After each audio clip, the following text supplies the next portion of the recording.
세상은 지금 전쟁 중입니다. 트레이드 전쟁 있죠. 무역 전쟁, 그리고 환율 전쟁, 유가 전쟁에 우리가 민감히 반응하고 있습니다. 에스닉 전쟁도 있습니다. 민족과 인종 혐오의 전쟁입니다. 터키에 가보면 크루드족의 반란군을 장악하기 위해서 지금도 많은 컨플릭이 있습니다. 거기에 IT 전쟁이 있습니다. 테크놀로지와 정보의 전쟁입니다. 아울러 종교 전쟁이 있습니다. 과다한 탐욕과 경쟁이 결국 전쟁을 일으키게 되는 거죠. 2차 대전 종식 후 잠시 조용했던 세계가 요즘 다시 곳곳에 전쟁의 위험 징후들이 일어나고 있습니다. 얼마 전 러시아 총리가 세상이 다시 냉전 시대로 돌아갔다고 말한 것처럼 어디를 가든지 어둡고 불안한 기운들이 정치적, 경제적, 사회적으로 퍼지고 있는 것을 느낍니다. 성경에서 말씀한 것처럼 민족이 민족을, 나라가 나라를 대적하는 말세의 징조를 보게 됩니다. 한국의 한 연구진이 한국 사회는 어떤 사회라고 생각하는가? 라는 질문을 한 결과 그 첫 번째가 경쟁사회, 둘째 양극화 사회, 셋째 학력 중심 사회, 넷째 불신 사회, 다섯째 부패 사회, 여섯째 과로 사회 등의 순위로 나왔습니다. 첫째가 경쟁입니다. 그리고 연이어 한국 사회의 갈등 유형을 8가지로 분류했는데, 불안을 넘어선 강박사회, 경쟁을 넘어선 고투, 피로를 넘어선 탈진, 좌절을 넘어선 포기, 격차를 넘어선 단절, 불만을 넘어선 원한, 불신을 넘어선 반감, 갈등을 넘어선 단죄 사회입니다. 우리나라의 지정학적인 위치와 여러 가지 사회적, 역사적 상황 등을 고려하면 생존을 위해 어쩔 수 없이 과도한 경쟁과 비교의식을 갖는 것 같아 이해가 되기도 하고 마음이 안타깝고 아프기도 합니다. 그러나 결국 과도한 경쟁과 비교의식은 우리 사회와 삶을 더 이상 윤택하고 기쁘게 하지 않음을 우리는 잘 알고 있습니다. 물론 경쟁이 가져다주는 긍정적인 측면들이 있죠. 동기를 부여하고요, 좀 더 활력적이게 되고 자극을 주기 때문에 생산적이기도 합니다. 그래서 아이를 키우는 부모들이 간혹 경쟁의식을 통해 자극을 주어서 빠른 효과를 보려고 하기도 하죠. 그러나 과도한 경쟁의식으로 성장된 아이들은 결국 열등감, 좌절감, 아니면 우월감에 빠지고 불안한 정서를 가지게 됨을 잊지 말아야 합니다. 경쟁의식과 비교의식은 뗄래야 뗄 수 없는 관계입니다. 늘 비교하고 비교당하는 느낌은 인간관계를 적대적으로 만들고 서로를 단절시키는, 그래서 온전한 인성을 가질 수 없게 만듭니다. 가슴 아프게도 요즘 이런 대가를 많이 치르는 사회 현상을 우리는 자주 목격하곤 합니다. 성경에서 경쟁의 시작은 이사야 14장 12절에서부터 14절에 볼 수 있습니다. 우리 함께 봉독하겠습니다.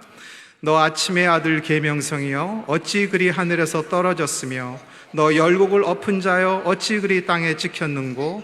내가 내 마음에 이르기를 내가 하늘에 올라 하나님의 뭇별 위에 내 자리를 높이리라. 내가 북극 지폐의 산 위에 앉으리라. 가장 높은 구름에 올라가 지극히 높은 이와 같아지리라 하는도다. 사탄 루시퍼가 하나님과 경쟁해서 더 높아지고 싶고 우월해지고 싶고 동등해지고 싶은 하나님과의 경쟁의 모습입니다. 또 이와 같이 사탄은 하와에게 창세기 3장의 선악과를 통해 유혹합니다. 아담과 하와가 선악과를 먹은 이유도 뭐예요? 하나님처럼 되고 싶고 가장 최고로 우월해지고 싶은 인간의 죄성을 보여줍니다. 저는 하나님의 은혜로 일찍 하나님을 만났습니다. 7살 때 만나서 은혜를 체험하고 7살 때 목사가 되기로 헌신을 했습니다. 그런데 그때의 저의 생각이, 하나님 인정하죠. 하나님 만났죠. 그분 사랑하죠. 그런데 가끔 드는 생각이 있었습니다. 내가 하나님이면 참 좋은데 왜 그분이 하나님이고 내가 하나님이 아닐까? 순진한 어린 아이의 마음속에도 자기가 하나님이 되고 싶은, 내가 위로 가고 싶은 그러한 마음이 있는 것이죠. 탐욕이 경쟁을 낳고 경쟁은 배반을 하게 합니다. 경쟁과 착취에서 얻은 우월감은 성서적 자존감하고는 다릅니다. 그런 우월감은 교만하게 만들고 심중 깊은 곳에는 두려움이 존재하고 있고요, 끊임없는 경쟁 의식으로 마음의 평안, 안식을 누리지 못하게 됩니다. 성경적 자존감은 하나님의 은혜와 긍휼을 체험한 사람이 갖게 되죠. 그런 자존감은 어떤 환경이나 환난에서도 흔들리지 않습니다. 왜? 복음을 이해하고 하나님의 사랑을 이해하고 내가 하나님께 선택받은 자라는 걸 아는 데서 오는 자존감이죠. 이런 자존감을 가진 사람은 다른 사람을 지배하거나 넘어뜨리려 하지 않습니다. 내가 얼마나 하나님 앞에서 귀한데 굳이 그럴 이유를 못 찾는 거죠. 성경에 경쟁 구도에 있는 사람들의 이야기가 많이 있죠. 가인과 아벨. 하나님이 아벨의 제사만을 받으니까 형제 간에 생긴 비극이 일어나서 결국은 가인이 아벨을 죽이는 일이 일어나죠. 이삭과 이스마엘, 어머니가 다른 형제의 경쟁이 지금까지도 유대인과 아랍인이 서로 미워하는 뿌리 깊은 갈등입니다. 레아와 리브가 자매지만 한 남편 야곱의 사랑을 두고 경쟁합니다. 야곱과 에서 역시 한 부모를 둔 형제이지만 장자권을 놓고 경쟁하고 갈등합니다. 여러분이 잘 아는 요셉과 형들, 그리고 예수님의 제자들도 서로 누가 하나님의 우편에 앉게 되는가를 놓고 경쟁합니다. 경쟁에는 질투와 미움과 분노, 분열이, 그리고 결국은 상처가 남게 됩니다. 오늘 본문 빌립보서 4장 1절에서 3절에는 교회 안에 두 여인의 경쟁과 다툼이 나옵니다. 빌립보 교회는 자주장사 루디아라는 여인으로 인해 시작된 교회로 사도 바울의 두 번째 선교 여행 중에 세운 유럽의 첫 번째 교회입니다. 남을 적극적으로 돕고 구제하는 교회이며 바울이 어려웠을 때도 여러 분 도움을 준, 그래서 많은 기쁨을 갖게 한 참 자랑스럽고 아름다운 교회였습니다. 그러나 완벽한 교회, 문제가 없는 교회가 없듯이 빌립보 교회도 몇 가지 어려움이 있었는데 그중 하나가 유오디아와 순도계라는 여성들의 다툼이 교회의 문제였습니다. 사도 바울이 서신에 언급할 정도면 그들은 분명히 교회의 영향력을 행사하는 리더들이며 그들 사이의 갈등은 교회의 분열과 여러 논쟁을 가져다 주었을 것입니다. 얼마 전에 한 외국의 그 리서치 그룹에서 여성과 남성의 리더십에 대해 어느 쪽이 더 우수한가라는 연구를 해서 읽어보았습니다. 과학적 관점에서 여러 분야에서 남성과 여성의 지도력이 서로 동등한 수준이며 어떤 측면에서는 여성이 우월한 경우가 오히려 많았다고 발표했습니다. 여성분들이 많으니까 힘이 되죠. 추진력 면에서는 남성이 좀 더 우월하지만 섬세하게 여러 면을 챙기는 것은 여성 지도자들이 더 강하다고 합니다. 그러나 여성이 남성보다 약한 점은 감정적인 면에서 영향을 더 받는다는 것입니다. 그것은 상황에 따라 단점일 수도 있고 장점일 수도 있으나 일의 큰 그림을 보고 추진력이 필요한 상황 앞에서는 장애가 될 것입니다. 우리 한국 교회의 성장 배경에 여신도의 섬김과 희생과 헌신을 배제하고는 언급할 수 없으리라 생각합니다.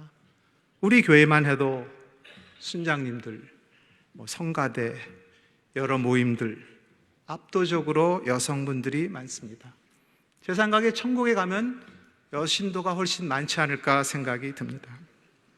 루디아부터 시작된 빌립보 교회도 마찬가지였으리라 생각합니다.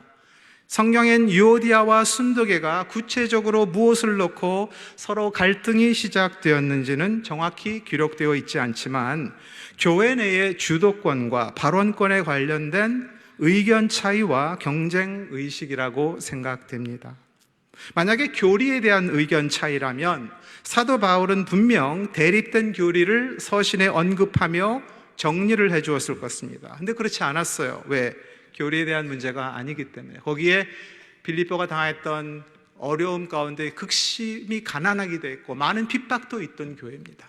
그리고 거짓 티처들이 있어서 만약에 잘못된 티칭이라고 그러면 사도 바울은 분명히 그것을 여기에서 말했을 것입니다.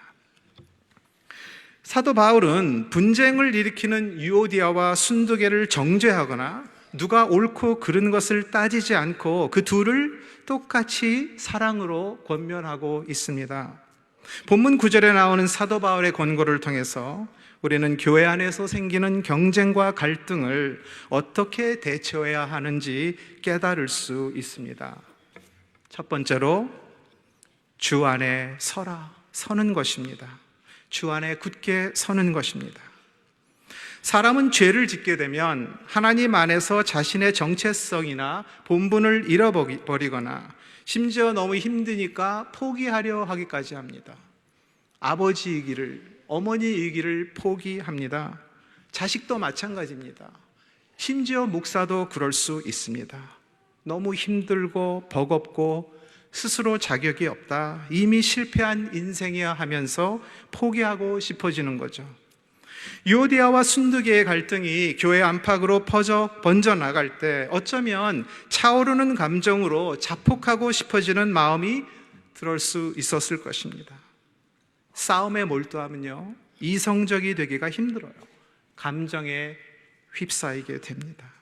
그들은 아마 어쩌면 그 순간엔 옳고 그름을 떠나서 상대를 이기는 것이 다른 무엇보다 제일 중요한 목표가 되었을지도 모릅니다. 1절 말씀을 보면 바울이 나의 기쁨이요 면류관인 사랑하는 자들이라고 서신 서두를 시작하면서 3절에 참으로 나와 멍에를 같이 한 자들, 그리고 복음에 나와 함께 힘쓰던 저 여인들이라고 그들의 존재가 누구인지 어떠했는지를 상기시켜 줍니다. 나와 함께라는 말을 계속 쓰는 바울을 보며 그들이 얼마나 사도 바울과 퍼스널하고 인티밋한, 정말 친밀하게 복음으로 연결된 사이였는지 사도 바울의 안타까운 마음을 헤아려 볼 수 있습니다. 이런 말은 분쟁으로 어두워진 그들의 마음에 자신이 누구인지를 기억하며 스스로 복음의 귀한 일꾼의 역할을 포기하지 않도록 해줍니다. 서라라는 말은 스테이케테라는 헬라어 말입니다. 병사들이 전쟁에 임하는 태도를 묘사할 때 사용되는 전시 용어, 다시 말해서 군사 용어입니다. 즉 초소를 에워싸는 적들의 공격에도 불구하고 굳건히 맡겨진 자리를 지키고 있는 병정의 모습을 나타냅니다. 이 용어를 통해서 바울은 유오디아와 순두계가 어두운 영적 전쟁에서 사탄을 대적해야 하며 복음을 위해 함께 힘쓰는 동역자임을 알려주시는 것과 동시에 그들이 분쟁으로 인해 영적으로 낙오자가 되지 않도록 깨우쳐주는 것이죠. 사탄은 경쟁과 비교를 통해 분열을 일으켜 하나 되지 못하게 합니다. 그리스도 안에서 자신의 위치를 지키는 것이 믿음이며 본분인 것입니다. 자신의 자리를 벗어나는 것은 방어력을 내던지는 행위입니다. 그것은 우리 자신뿐만 아니라 우리가 속한 모든 것을 위험하게 하는 것입니다. 어디든 자신의 위치에서 최선을 다해 굳건히 서 있을 때가 강할 때입니다. 두 번째로 주 안에서 같은 마음을 품으라 했습니다. 이 두 여인은 서로 동의할 수 없는 견해나 다른 관점으로 대립되어 있음을 알 수 있는데, 하나가 되려면 서로의 공통점을 찾아서 실마리를 풀어야 합니다. 직장, 사회, 교회나 가정 안에서 상반된 다른 생각들이 있는 건 당연하고 때론 좋은 것이에요. 서로가 더 발전할 수 있는 현상입니다. 많은 경우 정말 문제는 서로 다른 것이 아니라 하나 되기 싫은 마음, 동의하기 싫은 마음이 진짜 문제일 때가 있습니다. 의견의 다양성에 상관없이 무조건 상대를 거부하는 행위가 결국 갈등의 핵심인 것입니다. 이런 경우에는 비교, 질투, 경쟁, 우월의식 등이 다른 마음과 다른 생각을 만드는 것입니다.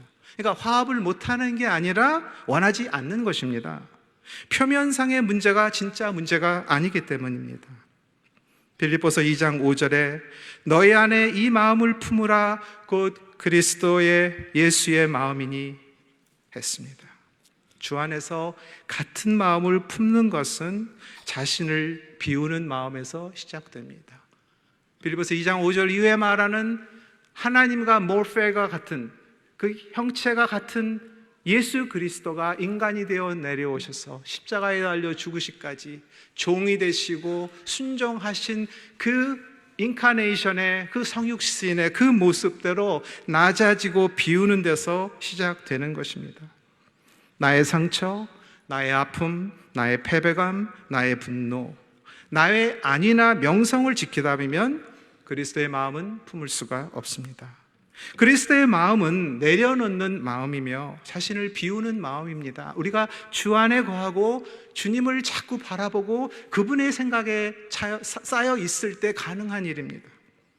내 이기적 마음을 먼저 내려놓지 않는다면 화합은 없습니다. 지속되는 분열과 쟁투만 남게 됩니다. 사도 바울은 빌립보서 4장 8절 서신의 끝부분에 이렇게 말합니다. 우리 함께 봉독하겠습니다. 끝으로 형제들아 무엇에든지 참되며 무엇에든지 경건하며 무엇에든지 옳으며 무엇에든지 정결하며 무엇에든지 사랑받을 만하며 무엇에든지 칭찬받을 만하며 무슨 덕이 있든지 무슨 기림이 있든지 이것들을 생각하라 라고 명령합니다. 경쟁과 대립과 갈등의 골이 깊어진 유오디아와 순두기에게 모든 감정과 자기 생각과 지식을 내려놓고 그리스도라는 주 안에서 그들의 공통점을 통해 서로 무엇을 어떻게 생각해야 하는지를 사도 바울은 가르쳐주고 있습니다. 우리가 아무리 겉보기에 좋은 일이나 옳은 결정을 하는 순간에도 하나님 눈에는 옳지 않고 정결하지 않고 사랑과 칭찬받을 만한 일이 아니며 덕과 기림이 없는 행위일 수 있습니다. 사람에게는 잠시 칭송받을 수 있지만 하나님의 칭찬은 없을 것이며 도리어 책망을 받을 수 있는 것입니다. 우리가 어떤 상황 속에 분별력이 필요할 때 이 말씀을 깊이 묵상하면 무엇을 어떻게 해야 할지를 주님은 알려주십니다. 이 구절은 우리의 행위와 생각을 분별해 줄 수 있는 귀한 영적 잣대입니다.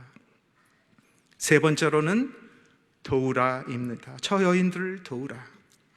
서로 치열하게 대립된 관계에 필요한 것은 주변 사람들의 도움입니다. 그들이 마음을 가다듬고 이성을 되찾고 올바른 감정과 선택을 하도록 옆에 있는 사람들의 중재가 필요한 것입니다. 사도 바울은 복음에 나와 함께 힘쓰던 저 여인들을 도우라라고 빌립보 교인들에게 당부합니다. 중재하는 사람이 두 상반된 감정과 싸움에 휘말리지 않고 올바른 판단으로 돕는 것 쉽지 않습니다. 분별력과 용기와 인내와 그리고 성숙함이 필요한 아주 힘든 일입니다. 제가 이전에 한국인의 행정조직 정서를 요약한 책을 읽어보았습니다. 그 중에 보면 패밀리즘, 가족주의죠. 가족 중심의 조직 구도입니다. 그 다음에 이모셔널 휴머니즘, 그러니까 정서적인 어떤 인본주의, 그러니까 협동과 서로를 이렇게 나누는 정의만은 강조하는 거죠. 그 다음에 authoritarianism, 권위주의입니다. 권위가 중요시되는, 그리고 sectionalism, 파벌주의죠. 지방주의적 구도 등으로 표현했던 책을 기억합니다. 그 중에도 제 마음에 와닿았던 것은 이 sectionalism인데요. 이 파벌주의를 보면 한국인이 오래전부터 함께 가족과 팀을 중요시하고 그 안에서 정을 나누며 연합을 위해 힘쓰는 아름다운 민족임을 알 수 있습니다. 저는 교육자들 가운데서 우리 전문 부서에서도 이런 걸 많이 느껴요. 너무 사랑도 많이 느끼고 정도 느끼고 막 정말 우리 패밀리 같은 그러한 느낌을 받습니다. 그게 참 좋은 것이죠. 서로의 공동의 목표를 위해 뭉치고 하나 되어 함께 동고동락하는 사회예요. 그러나 이런 아름다운 연합이 잘못되면 우리가 아닌 다른 이들을 향해서는 배타적이거나 협력이 아닌 분열 구도로 갈 수 있고, 실제로 우리가 사는 사회 속에도 그런 부정적이고 이기적인 모습으로 협력을 못하는 것을 보곤 합니다. 분열이 있는 나라나 단체 혹은 가정이 가질 수 없는 것 많이 있죠. 그런데 그 중에 하나는 뭡니까? 외부의 리스펙, 존경입니다. 아무리 부강하고 큰 업적과 성취를 이루었어도 다툼과 분열이 있는 곳을 존경의 시선으로 바라볼 수 없는 것이겠죠. 고린도 교회도 전쟁과 갈등으로 서로 분열된 기록이 고린도전서 1장 11절에서 13절에 나옵니다. 우리 함께 읽겠습니다. 내 형제들아, 클로에의 지편으로 너희에 대한 말이 내게 들리니 곧 너희 가운데 분쟁이 있다는 것이라. 내가 이것을 말하거니와 너희가 각각 이르되 나는 바울에게, 나는 아볼로에게, 나는 게바에게, 나는 그리스도에게 속한 자라 한다는 것이니 그리스도께서 어찌 나뉘었느냐. 쉽게 말해 그 당시 고린도 교인들이 나는 바울파다, 나는 아볼로, 나는 베드로, 나는 그리스도파 등 이런 식으로 편을 가르며 분쟁을 한다는 소식에 바울이 한탄하며 편지를 보낸 것입니다. 그리고 바울은 오늘 본문에 나오는 유오디아와 순두계에게 했던 같은 권면을 그들에게도 합니다. 10절에 보면 형제들아, 내가 우리 주 예수 그리스도의 이름으로 너희를 권하노니 모두가 같은 말을 하고 너희 가운데 분쟁이 없이 같은 마음과 같은 뜻으로 온전히 합하라. 빌립보 교회의 두 여인의 분쟁은 아름답고 귀한 교회가 하나님께 드리는 영광을 가로막고 복음 전파의 장벽이 되는 일이었을 것입니다. 바울은 교인들이 분열을 조장하는 분위기가 아닌, 편을 가르는 행위가 아닌 이전처럼 그들이 주님의 귀한 동역자, 파트너십을 회복하게 도와주도록 요청하므로 그들과 교회가 지속적으로 영향력 있게 복음을 위해 전진하고 복음으로 인해 기뻐하고 승리하는 주님의 지체가 되도록 권고하고 있는 것입니다. 세상 어디를 가든지 경쟁과 갈등은 피할 수 없는 현실입니다. 경쟁을 통한 우월감을 갖는 것은 타락한 인간 본성의 한 부분입니다. 그러나 하나님을 체험한 우리 신앙인들은 다른 사람을 누르려는 어두운 경쟁의 대상이 바로 나 자신, 내 안의 육, 내 안의 죄, 나를 미혹하는 이 세상, 그리고 사탄임을 잊지 말아야 합니다. 우리의 마음이 그리스도의 생각과 마음으로 지배될 때 우리는 우리의 마음을 지배코자 하는 어두운 세상의 영과 싸워서 승리할 수 있고 하나님의 자녀로 그의 나라와 그의 일을 나타내게 될 것입니다. 구약 성경에 보면요, 경쟁과 갈등을 벗어나 승리한 아름다운 이야기들이 있습니다. 한나와 브닌나의 스토리 아시죠? 한나가 남편의 사랑을 받습니다. 자식이 없지만. 그러니까 자식이 있는 브닌나는 자식도 없는 한나가 사랑을 받으니까 그 투기와 경쟁심으로 결국은 한나가 상처를 받죠. 그 마음을 어떻게 다룹니까? 주님께 내려놓고 기도로 승화시켜요. 그리고 주님이 주신 사무엘을 하나님께 온전히 드리는 믿음의 여인이 됩니다. 아브라함과 롯의 이야기도 있습니다. 서로 재물과 소유물이 많아져서 같이 번성하니까 경쟁이 생기기 시작하자 아브라함은 고륙의 싸움을 피하고 롯이 더 좋은 곳을 취하도록 양보해서 다툼을 피한 그의 넓은 마음을 볼 수 있습니다. 또 다윗과 요나단, 여러분 사울 왕의 아들인 요나단 마땅히 왕위를 이어야 되는 신분이지만 경쟁하지 않고 하나님이 택한, 하나님이 함께한 친구인 다윗이 왕위를 받을 수 있도록 그를 지켜준 selfless한 우정과 사랑을 가르쳐 줍니다. 이들이 그렇게 할 수 있었던 것은 하나님의 마음, 곧 예수 그리스도의 마음을 품었기 때문입니다. 싸우며 상처를 주고받기보다는 하나님의 마음을 선택함으로 그들의 행위는 지금까지 우리에게 따뜻함과 본을 보여주고 존경받는 믿음의 조상들이 되었습니다. 결론을 내립니다. 사랑하는 성도 여러분, 우리는 하나 되어 주님 부르신 하나님의 나라와 그의 뜻을 위해 함께 이루어가는 사랑의 공동체입니다. 우리는 서로의 짐을 나누어져야 하며 갈라디아서 6장 2절, 서로 친절하게 하며 불쌍히 여겨야 하며 에베소서 4장 32절, 서로 용납하며 골로새서 3장 13절, 서로 돌아보고 사랑과 선행을 격려하고 히브리서 10장 24절, 서로 우애하고 존경하기를 먼저 해야 하며 로마서 12장 10절, 함께 즐거워하고 함께 울어야 하며 로마서 12장 15절, 함께 연합하고 동거하고 시편 133편 1절, 서로 다른 일을 나보다 더 낮게 여기고 빌립보서 2장 3절 4절, 서로 하나 되어야 하는 요한복음 17장 21절, 그러한 자들입니다. 그리고 사랑해야 합니다. 사랑해야 해요. 사랑받았잖아요. 사랑에 빚진 자잖아요. 사랑하는 겁니다. 빼앗고 싸우는 경쟁과 다툼이 아니라 누군가를 도와주고 위로해주고 함께 기뻐하며 울어주고 힘이 되어줄 수 있을 때 우리는 살아 존재하는 나의 생의 소중함을 더 확인할 수 있는 것입니다. 요한복음 13장 35절, 너희가 서로 사랑하면 이로써 모든 사람이 너희가 내 제자인 줄 알리라. 우리가 하나님을 사랑하고 그의 영광과 그가 주신 전도와 선교의 소명을 가지고 있다면 오늘 주님이 마음에 주시는 말씀에 귀를 기울이고 내 육의 마음을 내려놓고 그리스도의 마음을 품기를 소망하며 나아가야 되는 것입니다. 우리의 아름다운 연합과 사랑의 삶이 그리스도의 이름을 영화롭게 하기를 간절히 바라고 기도합니다. 그런 마음으로 다가오는 G러브 사랑의 교회 창립 38주년 선교 컨퍼런스에 모두 함께 마음을 모아주시고 동참해 주시기를 부탁드립니다. 기도하겠습니다. 사랑의 주님, 오늘도 나의 이기적인 마음과 육의 생각을 내려놓고 그리스도의 마음을 품게 하여 주옵소서. 환난과 유혹과 경쟁 사회 속에서 주님께 시선을 돌리게 하시고 주 안에서 굳게 서서 나의 자리를 지키게 하옵소서. 주님을 의지함으로 성령의 도우심을 받아 서로 돕고 사랑하며 하나 되게 하옵소서. 예수님의 이름으로 기도합니다. 아멘.